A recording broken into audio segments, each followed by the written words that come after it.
What I want to talk about today is the idea of, I'm going to use the example of an addiction to sugar that we have pretty much as a society, um, versus the way that we handle sin in our lives. Kind of an interesting comparison that I feel like God gave me some perspective on. So, when it comes to sugar, we know it's in everything, it's very hard to avoid, but I think all of us know that sugar is just terrible for you.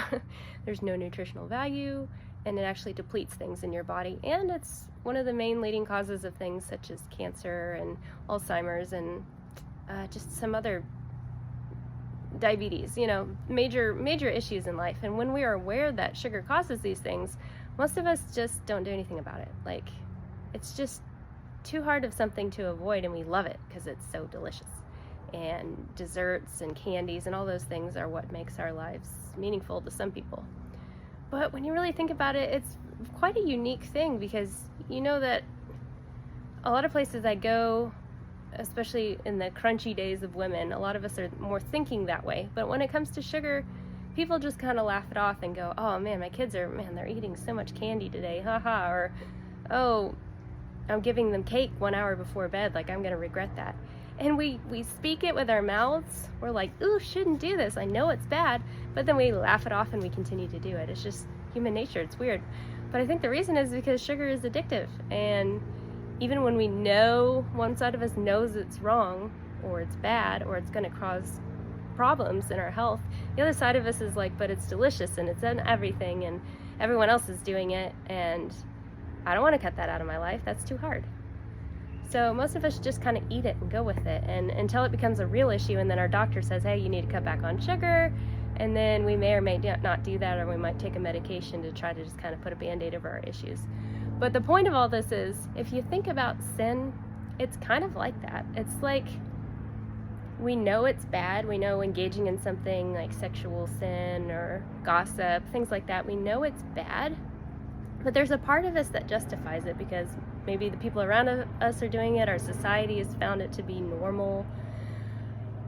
It's just a similar thing. We can, and on one side we can talk about, oh, I shouldn't be doing this, but in our private lives at home, maybe we're engaging in that. Maybe we're starting to see the effects of it, just like sugar has on our health over time. We're starting to see that our marriages are falling apart and our relationships are struggling, and we may not identify that it's sugar or sin.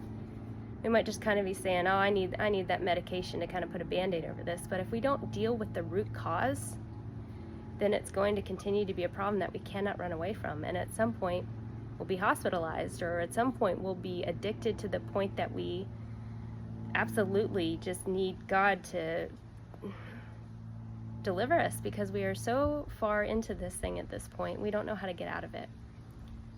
So I think that's just something that we're meant to observe in ourselves, even if we're not ready to get sugar out of our diets. Just think about it the same way. Think about how sin is like sugar.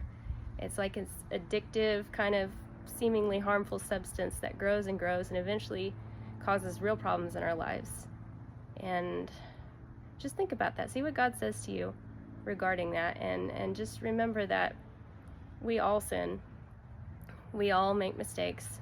But Jesus he's offering himself and saying, hey, I died for that sin. And I'm asking you to change your lifestyle, trust in me, and go and sin no more.